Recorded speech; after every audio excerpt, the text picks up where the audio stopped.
Ayun, oh. Hi, sir. Yo, brother. Kamusta ka?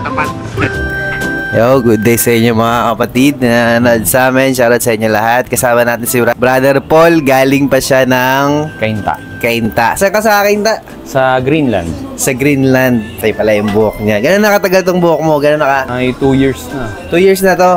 Tapos, simula kalbo? Noon, kalbo. Tapos, galing yan ng perm. Yung asawa ko lang yung nagpo-perm. Nagkulot. Kailan yung huli? Kailan yung perm na yun? 2 years na. 2 years na? Matagal na. Trim lang ng konti, nawala yung mga kulay sa dulo. Sa dulo? Kasi dry na kaya medyo... Pinutol. Ba't naisipan na magpa-dreads na? Para isang bungkus na lang siya. Hindi na suklay-suklay, no?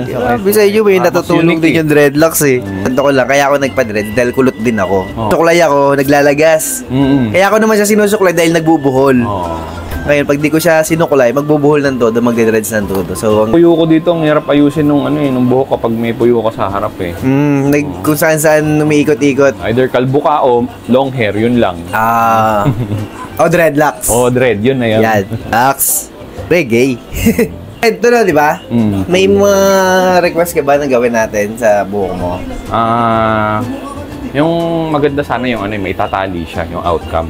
Para din. May dalawang style ka, pwedeng nakalugay, pwedeng nakatali. Nakalugay, nakatali. Magagawa natin yan. Pero manipis yung hibla. Yun lang talaga. Ito lang. Kasi pag nagpapalong hair talaga, madalas niyan, hindi na umaabot sa full grown yung simula dito hanggang dulo mahaba na. Madalas niyan, pagdating dito sa kalahati, nagbe-break na sila, napuputol na. Tapos yung iba nagtutuloy. Yan. Lalo pag nag-shampoo kang... may kaya hair pag fall nag-shampoo ko, lang, 2 times a week lang. Ito paano, yung iba, ang sinasabi nila, pagka yung unang dampi ng shampoo dito sa balat mo, pag laging dito niniwis. Kasi laging dyan eh. Pero kung... Mayroon pa banlawan. Tama.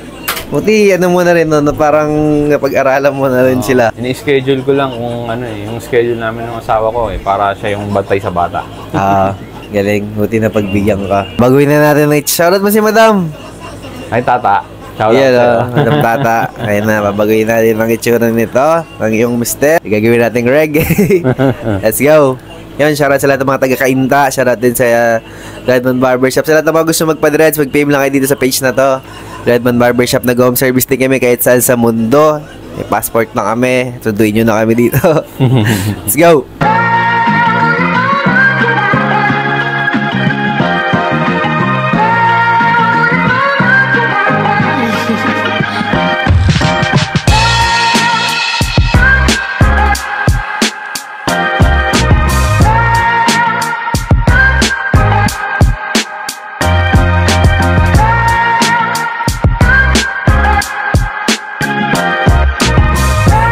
So, sir, anong masasabi mo sa dreadlocks mo ngayon? Ayos, sulit na sulit. Parang nagsisinungaling. Huwag ka. Hindi ka namin pinilit, sir. Hindi ka namin dinakot, no? Maraming salamat kay Sir Paul. Galing pang Cainta. Ayan, maraming salamat. May mga babatiin ka, sir. Pauwi na ako. Yung mga sisiw ko. Shoutout dyan sa mga anak mo, sir. Ay, maraming salamat sa lahat ng mga nanonood. Thank you very much. Much! Kakalimutan lang itatandaan. Basta dreadlocks. Dubids! Dreadlocks! Hindi pa hindi pa siya na briefing. Okay lang. Pagkakalimutan lang itatandaan. Basta dreadlocks. Dubids Dreadlocks. Let's go. Siyempre, JP Dreadlocks. Galing pa kami. Ding, ding, ding, ding, ding, ding. Boom, boom, boom. Pak, pak, pak. Charot yung. Ito na pagkakataon mo. Kita ka na sa mamawi.